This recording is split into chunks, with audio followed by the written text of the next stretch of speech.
एकोनपंचाशः सर्गः। ग्रामवासियों की बातें सुनते हुए श्री राम का कोसल जनपद को लांघते हुए आगे जाना और वेद श्रुति, गोमती एवं स्यंदिका नदियों को पार करके सुमंत्र से कुछ कहना। उधर पुरुष सिंह श्री राम भी पिता की आज्ञा का बारंबार स्मरण करते हुए उस शेष रात्रि में ही बहुत दूर निकल गए। उसी तरह चलते चलते उनकी वो कल्याणमयी रजनी भी व्यतीत हो गई। सवेरा होने पर मंगलमयी संध्योपासना करके वे विभिन्न जनपदों को लांघते हुए चल दिए।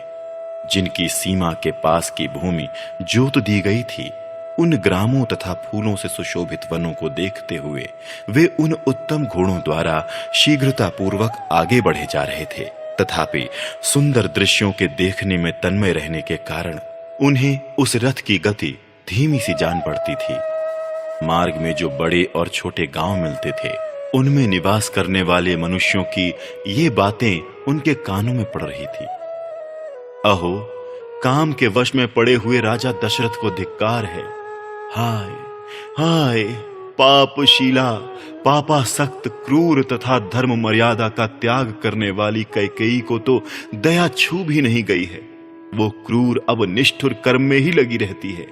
जिसने महाराज के ऐसे धर्मात्मा, महाज्ञानी, दयालु और जितेंद्रिय पुत्र को वनवास के लिए घर से निकलवा दिया है।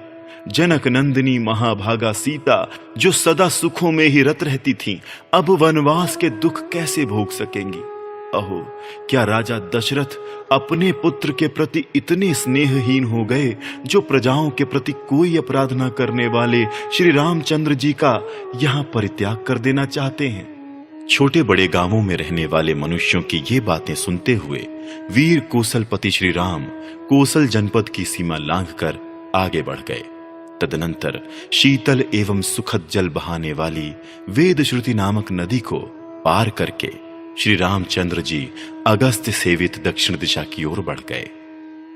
दीर्घ काल तक चलकर उन्होंने समुद्र गामिनी गोमती नदी को पार किया, जो शीतल जल का स्रोत बहाती थी। उसके कछार में बहुत सी गौएं विचरती थीं। शीघ्रगामी घोड़ों द्वारा गोमती नदी को लांघ करके श्री रघुनाथ जी ने मोरों और हंसों के कलरवों से व्याप्त स्यंदिका नामक नदी को भी पार किया। वहां जाकर श्री राम ने धन धान्य से संपन्न और अनेक अवान्तर जनपदों से घिरी हुई भूमि का सीता को दर्शन कराया, जिसे पूर्व काल में राजा मनु ने इक्ष्वाकु को दिया था। फिर श्रीमान पुरुषोत्तम श्री राम ने सूत ऐसा कहकर सारथी को बारंबार संबोधित किया और मदमत्त हंस के समान मधुर स्वर में इस प्रकार कहा, सूत, मैं कब पुनः लौटकर माता पिता से मिलूंगा और सरयू के पार्श्ववर्ती पुष्पित वन में मृगया के लिए भ्रमण करूंगा।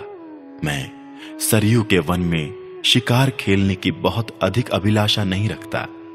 यह लोक में एक प्रकार की अनुपम क्रीड़ा है, जो राजर्षियों के समुदाय को अभिमत है। इस लोक में वन में जाकर शिकार खेलना राजर्षियों की क्रीड़ा के लिए प्रचलित हुआ था। अतः मनुपुत्रों द्वारा उस समय की गई ये क्रीड़ा अन्य धनुर्धरों को भी अभीष्ट हुई। इक्ष्वाकु नंदन श्री रामचंद्र जी विभिन्न विषयों को लेकर सूत से मधुर वाणी में उपयुक्त बातें कहते हुए उस मार्ग पर बढ़ते चले गए। इस प्रकार श्री वाल्मीकि निर्मित आर्ष रामायण आदि काव्य के अयोध्या कांड में 49वां सर्ग पूरा हुआ।